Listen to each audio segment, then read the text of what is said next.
The ham was already glazed. I had been standing at my kitchen counter since 5:30 that morning, the way I always do in December, the way my hands know to do without being told. The brown sugar and clove smell had moved through every room of the house. My flying geese quilt was folded over the back of the armchair by the window, Gerald's chair, the way it sits every Christmas morning, the way it has sat for 11 years without him. I was pressing the pineapple rings into the scored fat when my son called. Not to say good morning. Not to say he was on his way. He called to tell me that Sienna had decided my cooking wasn't going to be part of Christmas dinner this year. She just thinks it would be easier, he said, if she handled the food. I stood there with my hands still sticky from the glaze. I did not say anything for a long moment. I want to tell you how I got to that morning, because it did not begin with a phone call. My name is Eleanor Marsh. I am 69 years old, and I have lived in the same house in Kingston, Ontario for 34 years. I taught elementary school for 31 of those years, grade 3, mostly, and I retired 6 years ago with a pension I am careful with and a garden I am not. I raised my son, Daniel, largely on my own. Not because Gerald wasn't there in the early years, but because Gerald worked the overnight shift at the mill for most of Daniel's childhood, and the morning routine, the school forms, the chicken pox, and the grade 7 science fair. Those were mine. Gerald died of a cardiac event 11 years ago, at 61. He was shoveling the driveway. It was a Tuesday. He had made coffee before he went out, and the pot was still warm when I came downstairs. I am the kind of woman who shows up. That is the truest thing I can tell you about myself. When my neighbor Pauline lost her husband the year after I lost Gerald, I brought dinner every Thursday for 4 months. Not because anyone asked me to, because I knew what Thursday evenings feel like when they are suddenly too quiet. The thing about being the kind of woman who shows up is that people learn to expect you there. And sometimes, not always, but sometimes, they stop asking whether you want to be. Daniel met Sienna at a work conference in Toronto 4 years ago. She is 34, sharp in the way that catches you off guard, the kind of person who remembers what you ordered at a restaurant 2 years earlier and finds a way to work it into conversation. When Daniel first brought her to Kingston, she laughed at his stories, asked me real questions about teaching, helped me carry the soup pot without being asked. I liked her immediately. I told Pauline that week that I thought Daniel had found someone good. Gerald would have been cautious.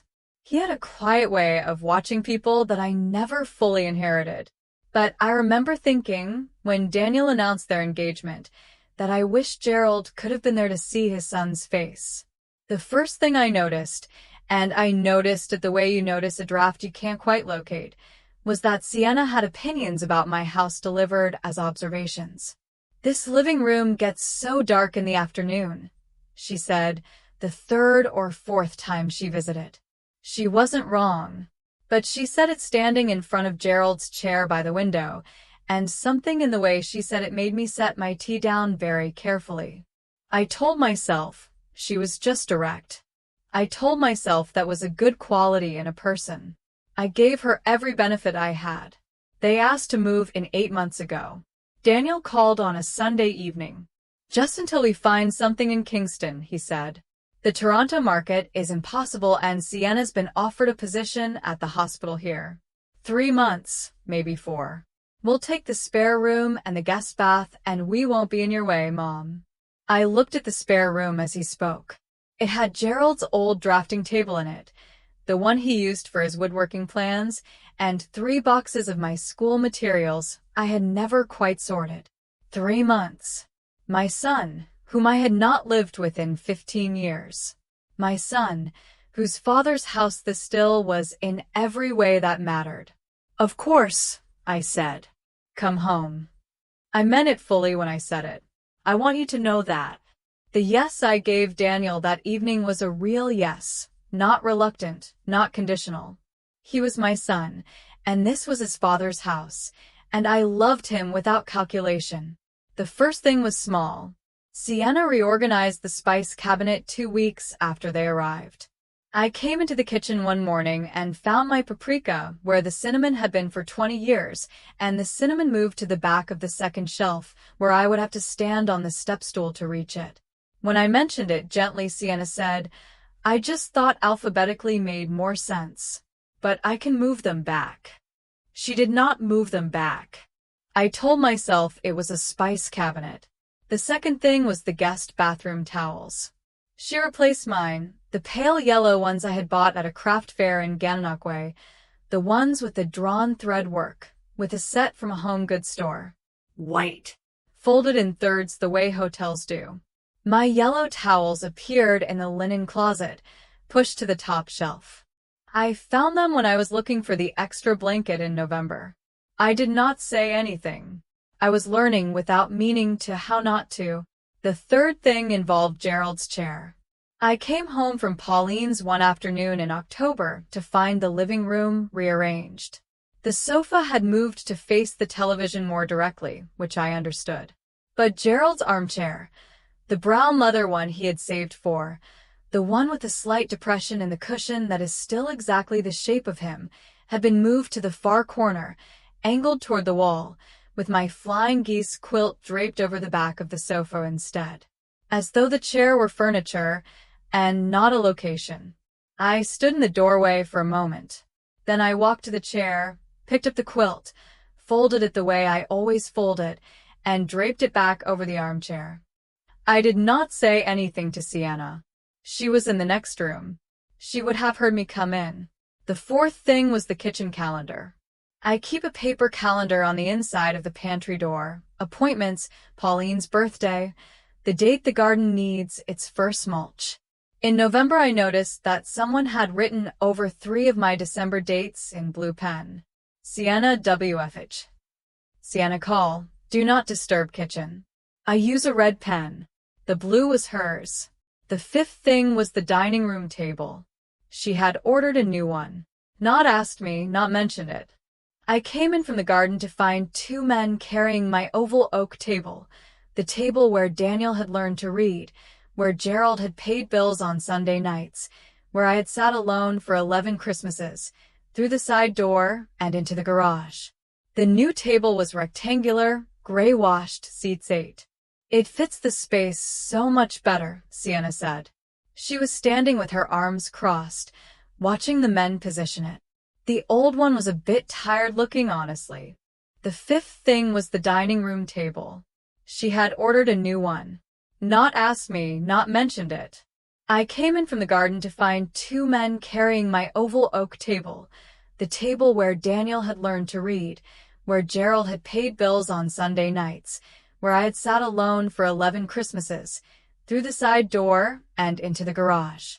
The new table was rectangular, gray-washed, seats 8. It fits the space so much better, Sienna said. She was standing with her arms crossed, watching the men position it. The old one was a bit tired-looking, honestly. I said, "Where will the old one go?"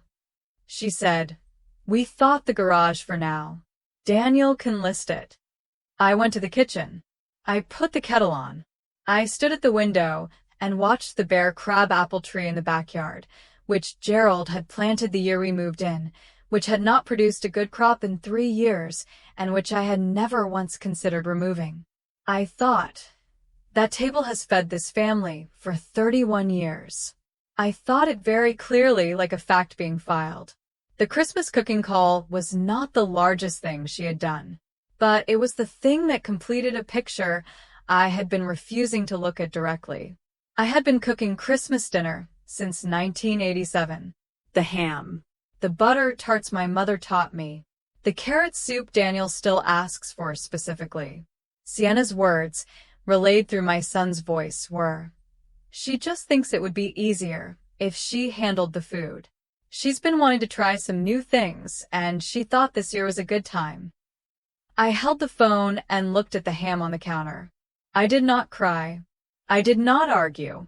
I said, "All right, Daniel," and I put the phone down on the counter, not because I was angry, but because I needed both hands. Something happened in my chest that I can only describe as a door closing. Not slamming, just closing. The soft, definitive sound of a latch catching. I had been standing in my own kitchen for 34 years, and somewhere in the past 8 months I had been moved, like Gerald's armchair, to a corner facing the wall. I looked at the flying geese quilt folded over the armchair by the window. I had pieced it the winter after Gerald died, in the evenings, when the house was too quiet for television. Each triangle placed against the next. The whole thing only holds together because nothing shifts. I knew what I was going to do. I did not announce it, even to myself.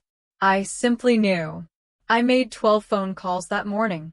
The first was to the Kingston Out of the Cold program, which I had volunteered with twice before. I spoke to a woman named Rita, who had a voice like someone used to organizing things quickly. I told her I had a fully glazed ham, a pot of carrot soup, enough butter tarts for 40 people, and the use of my kitchen until 2 o'clock. I asked what she needed. She said, "Eleanor, we can have people there by noon." The second call was to Pauline, who arrived at my door 40 minutes later with a casserole dish, her good tablecloth, and no questions whatsoever. That is the thing about Pauline. She shows up. I set my dining room table, the oval oak one, which I had asked the 2 men to carry back in from the garage 3 days earlier, an act I had performed without explanation and without asking permission, with my good dishes. The ones my mother passed down. The ones with the small blue flowers at the rim. My hands were slightly unsteady as I set the plates. Not from fear. From something closer to purpose that had been held too long and was finally being used. 17 people came to my table that Christmas afternoon. A man named Vernon, who had been a machinist. A young woman with a sleeping infant in a carrier who had been in a shelter since September. An elderly couple who had come to Canada from Barbados 40 years ago and whose landlord had sold the building in October. I did not know their stories when they arrived. I learned them over the course of 3 hours, sitting at my mother's dishes, at my husband's table. Sienna and Daniel had Christmas dinner 12 minutes away. I did not tell them where I was. I let the ham speak. Daniel called at 4:17. He said Sienna had seen a photograph. Pauline had posted one to her community page, 17 people around my table, butter tarts on the blue-flowered plates, the flying geese quilt visible in the background over Gerald's chair. Sienna had found it. He said, "Mom, she's really upset. She feels like you did this to embarrass her." I said, "I cooked my Christmas dinner, Daniel." He said she was saying I had made a scene. He said she was saying I had gone out of my way to make her look bad in front of the whole community. His voice had the particular strained quality of a man reading from a list someone else has handed him. I did not explain myself. I did not tell him about Vernon, or about the woman with the infant, or about the carrot soup being the exact same recipe I had made for him every Christmas since he was 4 years old. I thought all of those things. I said none of them. What I said was, "I think you should come and get your table." There was a long pause. Then he said he didn't understand. I said, "The gray one. It belongs in your home. Come and get it when you're ready." Sienna sent me a text at 6:40 that evening. "You made this whole thing about yourself when all I was trying to do was contribute to this family. I don't understand why you can't accept help." I read it twice. I set my phone face down on Gerald's armchair. I did not respond. There are things that answer themselves, given enough silence. I will tell you the truth about the days after Christmas. I was not steady.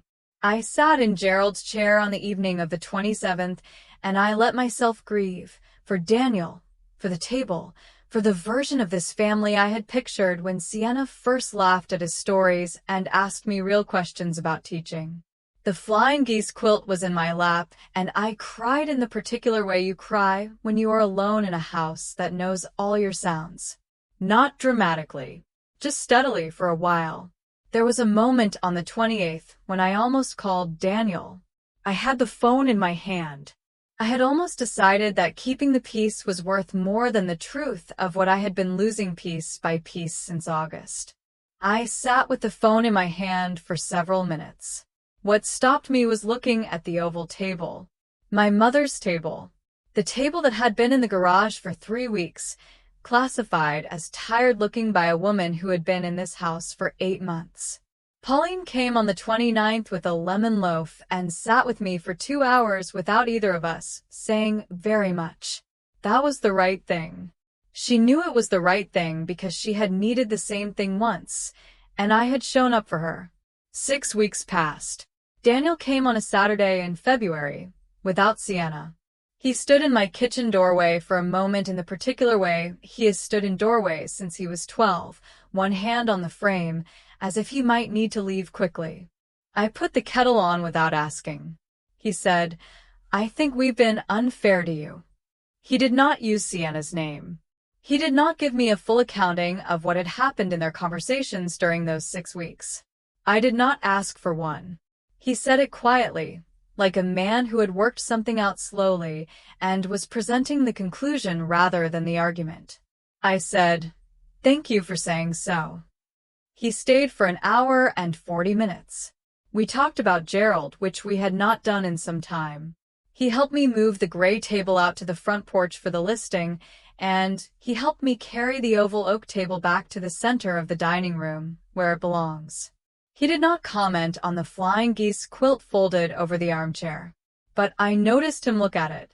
Sienna sent a brief text the following week. "I think I made your home feel like it wasn't yours. I'm sorry for that." 12 words. Not a full apology, but something smaller and more real than I had expected, and I chose to receive it as what it was. A beginning, not a resolution. The crab apple tree bloomed early this year. I noticed it from the kitchen window on a morning in April, the same window where I had stood in October watching it bear and thinking about tables and what we decide to keep. The blossoms are small and very white.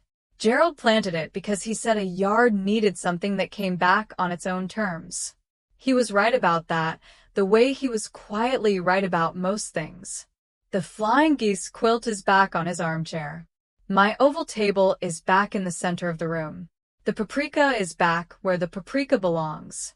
If you have been watching this and something in it has felt familiar, I want to speak to you directly now. You may have found yourself explaining your own presence in your own home. You may have found yourself grateful for an invitation to sit at your own table. You may have moved through the rooms of your own life, carrying the accumulated weight of 100 small yieldings, each one reasonable, until the day you looked around and could not quite find yourself in the house anymore. This is not a story about a bad daughter-in-law. This is a story about what happens when a woman mistakes her generosity for a door that opens from both sides. You are allowed to take up space. Not loudly, not with anger, but with the same quiet insistence as a tree that blooms on its own schedule, without asking permission, without apology. Gerald's chair is by the window where it has always been. The quilt is on the chair. The table is in the center of the room. These are not small things. I want you to know, what is yours does not stop being yours because someone rearranged it.